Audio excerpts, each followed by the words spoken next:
The moment your world collapses isn't the end of your story.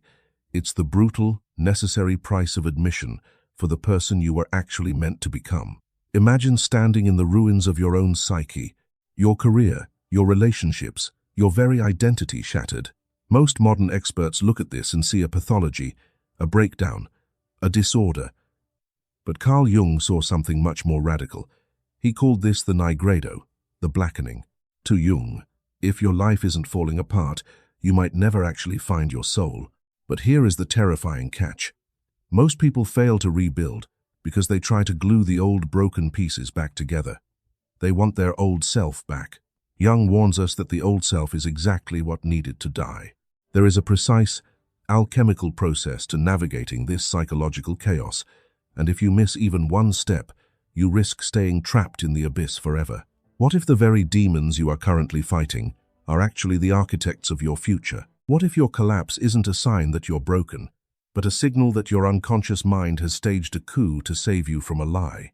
We are about to dive into the deep, dark architecture of Jungian shadow work and the individuation process to show you exactly how to transform your dark night of the soul into a blueprint for a life that actually has meaning.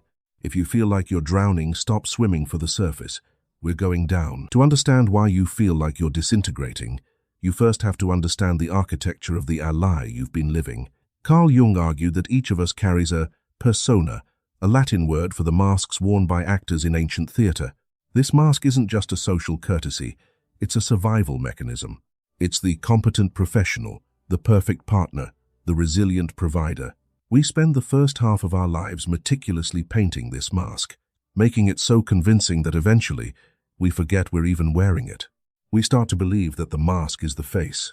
But while you're busy perfecting the exterior, something else is happening in the basement of your psyche. The parts of you that didn't fit the mask, your raw rage, your untapped creativity, your forbidden desires, and your unexpressed grief, didn't just disappear. They were shoved into the shadow. And the shadow has a limit. Think of your psyche like a high-pressure boiler. For years, you've been stoking the fires of the persona, trying to meet external expectations and maintain the status quo. But because you've ignored the pressure building in the shadow, the system eventually hits a catastrophic failure point. This is what Jung called enantiodromia, the phenomenon where an overdeveloped psychological extreme eventually flips into its opposite. The strong person suddenly can't get out of bed. The controlled person loses their mind in a fit of rage. The breakdown isn't a random accident. It is a structural necessity. When the ego can no longer hold the weight of the unconscious, the floor drops out. This is why traditional self-help often fails during a real collapse. You're told to stay positive or get back on your feet, but that's like trying to repaint a house while the foundation is being swallowed by a sinkhole. You feel a sense of profound alienation from your work, your friends, and even your own reflection. You look in the mirror and don't recognize the person staring back. And that is the most terrifying experience a human being can endure. It feels like a death because, in a very real psychological sense, it is. We treat this state as a tragedy. We see the weeping, the paralysis, and the existential dread as symptoms of a disease that needs to be cured so we can get back to normal. But here is the truth that turns modern psychology on its head. Normal is exactly what got you here. Your sanity was actually a form of sophisticated imprisonment. The reason you feel like you are losing your mind is because your mind is finally trying to lose you. The fake, curated version of yourself that has been suffocating your true nature for decades. The collapse isn't the enemy. The collapse is the rescue party. So the mask has shattered. Now you're standing in the wreckage of the basement. It's dark, it's cold, and it smells like rot. In Jungian terms, you have entered the nigredo. To the ancient alchemists, this was the first and most vital stage. The blackening. It is the state of putrefaction where the old material must decompose before it can be transformed into gold. You aren't losing your mind. You're clearing the construction site. That's the first truth you have to swallow. The reason you feel like you're dying is because the version of you that was built on lies is dying, and it's fighting for its life. But what happens when the things hiding in that rot start looking back at you? This is the encounter with the shadow.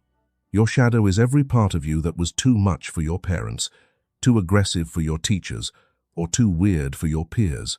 It's your ambition that was shamed as greed. It's your anger that was shamed as being difficult. It's your sensitivity that was mocked as weakness.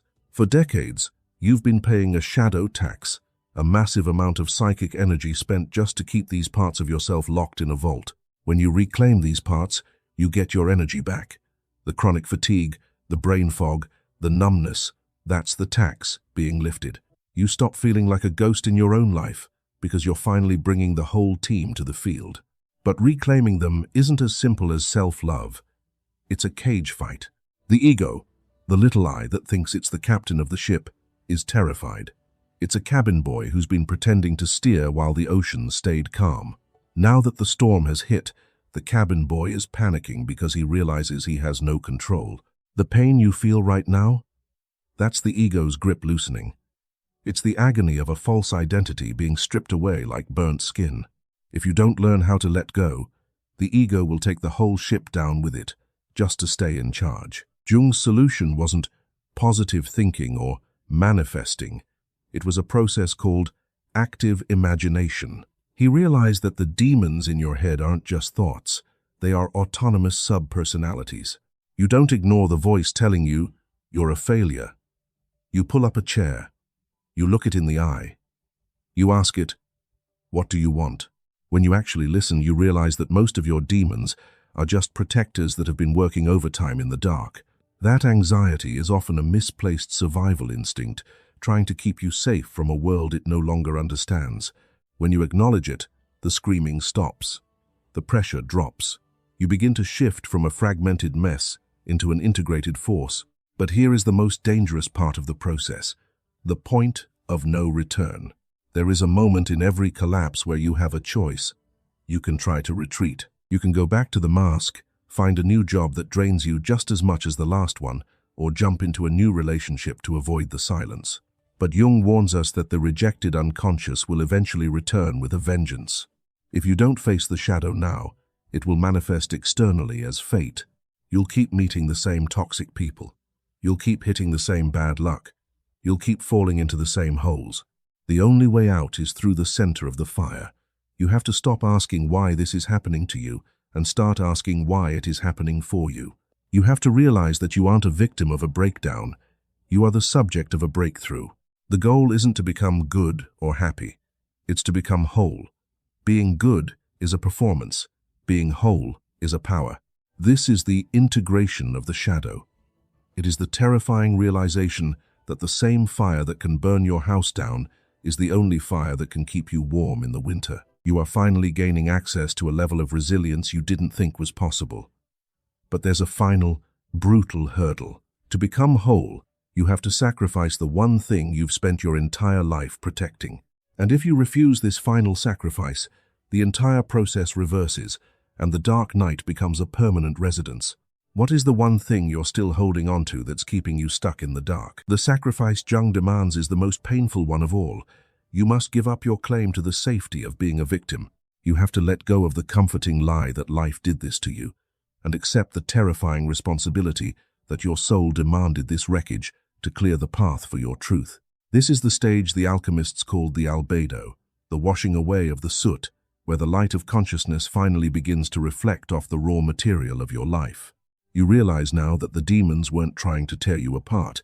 They were trying to tear the mask off your face because it was suffocating the divine spark within you.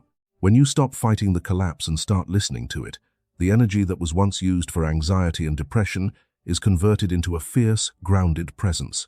This is what it means to be individuated. You are no longer a collection of social expectations and repressed trauma. You are a singular, cohesive force of nature. The gold you find in the ruins isn't a return to normal happiness. It is the discovery of sovereignty.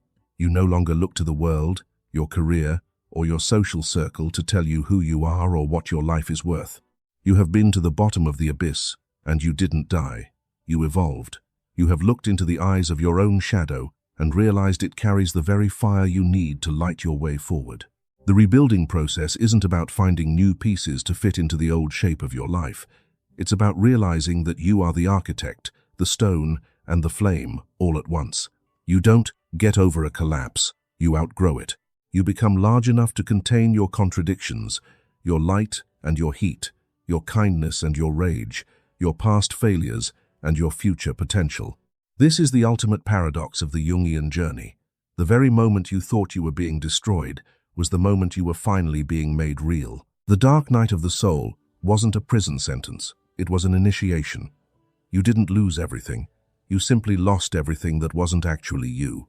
Now, for the first time in your life, you are standing on a foundation that cannot be shaken because it was built in the fire. You are not broken. You are finally, undeniably, whole. Standing on this unshakable foundation is not the end of the journey. It is the first day of your real life. But the world outside still operates on masks and shadows, and it will constantly attempt to pull you back into the suffocating comfort of your old lies. To stay whole, you need more than just a single breakthrough. You need a consistent map for the territory of the integrated self. This channel exists to be your laboratory for that psychological alchemy. We don't deal in toxic positivity or surface-level fixes. We map the deepest, most difficult corridors of the human experience to help you reclaim the power hidden in your depths. If you are ready to stop surviving and start architecting a life of absolute sovereignty, then this is where you belong. Hit the like button if you are done wearing the mask, and secure your place in this ongoing exploration by subscribing. We are moving beyond the ruins now, and into the conscious construction of the soul. The fire has done its work. Now, let's see what you can build with the heat. Make your commitment to this journey right now. Drop into the comments and write, "I am ready for the fire."